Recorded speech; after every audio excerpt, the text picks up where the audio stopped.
அன்பு தேவனுடைய பிள்ளைகளே, தெய்வாதி தேவனுக்கு மகிமை உண்டாவதாக. ஒரு வசனத்தை நாம் வாசிப்போம். கர்த்தருக்கு காத்திருக்கிறவர்களே புதுபலன் அடைந்து கழுகுகளைப் போல செட்டைகளை எடுத்து எழும்புவார்கள். இந்த வார்த்தை சொல்லுகிறது, நீங்களும் நானும் கர்த்தருக்கு காத்திருக்கும் போது அவர் நம்முடைய சோர்வுகளை மாற்றுகிறார். நாம் கர்த்தருக்கு காத்திருக்கும் போது அவர் நம்முடைய பலவீனங்களை மாற்றுகிறார்.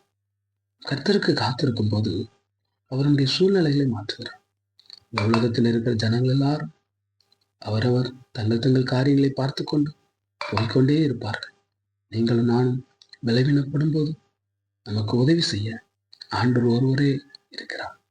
நண்பர்கள் மறந்து போவார்கள், சொந்த பந்தம் குடும்பம் பலவீனப்படும் போது மறந்து போகும். ஆனால் கர்த்தர் நம்மோடு கூட இருந்து அவர் நம்மை வழி நடத்துவார். உலகம் ஓடிக்கொண்டே இருந்தால் கர்த்தர் நமக்கு பக்கபலமாயிருப்பார். உலகத்தில் ஒருவரும் நம்மை கவனிக்க முடியவில்லை என்று சொன்னால் தேவன் நம்முடைய பக்கபலமாயிருக்கிறார்.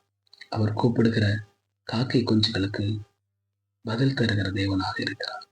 அவர் நம்மையும் பலப்படுத்துவார். அவர் நாம் சோர்ந்து போகும்போது நிச்சயமாய் நமக்கு உதவி செய்வார். கர்த்தருக்கு காத்திருங்கள்.